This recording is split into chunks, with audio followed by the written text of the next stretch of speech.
정치적 참견 시점 박영애 기자 나와 있습니다. 첫 번째 소식 보겠습니다. 네. 김의겸 출마 선언, 민주당 부동산 주의보. 부동산 투기 논란 때문에 물러났던 김의겸 전 청와대 대변인 총선 출마를 선언을 했어요. 최근 민주당에 복당 신청을 했고요. 오늘 고향인 군산에서 출마를 선언했는데 출마의 변 직접 들어보시겠습니다. 집 없는 서민분들에게 적지 않은 상처를 남겨준 데 대해서 송구스럽게 생각을 합니다. 청와대나 당의 공식적인 조율 이런 건 있을 수가 없는 거라고 저는 생각을 합니다. 군산 시민들의 마음에 다가가면서 여러 가지 부족하고 모자란 점을 메꿔나가고 보완해 나갈 생각입니다.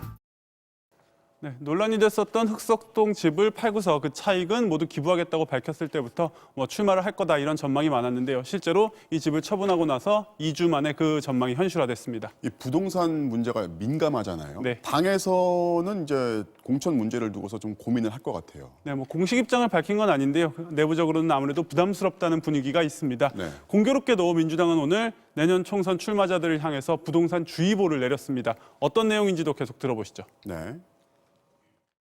총선에 출마하는 모든 민주당의 후보자들이 집을 재산 증식 수단으로 삼지 않겠다고 약속하고 거주 목적 외에 주택을 처분할 것을 서약할 수 있도록 해줄 것도 요청합니다. 이후 우리 당 소속 모든 선출직 후보자들에게도 이런 서약이 확산되기를 기대합니다. 네, 청와대가 했던 조치에 발을 맞추면서 부동산 정책에 힘을 실어주고 또 내년 총선 표심도 좀 의식한 것으로 보입니다. 한국당은 김의겸 전 대변인의 총선 출마 뻔뻔함으로는 최고 등급이라고 비난했습니다. 네, 다음 소식 볼까요? 황교안 퍼펙트한 청년 지도자 될 줄인데 이 말만 보면은 지금 황교안 대표가 누구를 칭찬한 것처럼 들려요. 네, 누굴 칭찬한 건 아니고요. 자신이 이렇게 될 줄 알았는데라는 말이었습니다. 네. 어떤 맥락에서 나온 말인지 어제 저녁 보수진영 청년 모임에서 한 발언 들어보시죠. 내가 교회를 다닙니다. 교회에서 나를 따라 이제 청년부를 좀 맡아달라고 그랬어요. 친구들 말보다도 내 말을 더 신뢰하더라고요. 나는 퍼펙트한 청년 지도자가 될 거다 이런 생각을 했었는데 나중에 보니까 실수가 많더라고. 꿈을 가지고 도전해라. 그게 제일 싫어하는 말이라고. 하고 싶은 거 할 수 있는 시스템을 만들어서 이루면 됩니까 많이? 청년 문제를 두고 실수가 많았다면서 자세와 눈높이를 한껏 낮춘 모습이었습니다. 네, 스스로도 인정을 했지만 청년 문제에서 논란이 된 실수들이 종종 있었어요. 네, 청년들에게 공감하지 못한다 이런 지적을 종종 받았었는데요. 어떤 지적들이었는지도 다시 한번 들어보시죠. 네.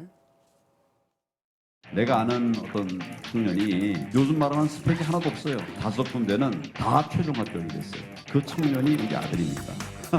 깊숙이 상처를 내고 있습니다. 무당 정당이다라는 얘기를 많이 합니다. 평일 오후 드시면 정상적으로 사회생활하는 청년들은 오지 말라는 소리입니다. 박찬주 영입과 같은 행보를 지속하면서 어떻게 청년층의 지지를 얻겠다는 것인지.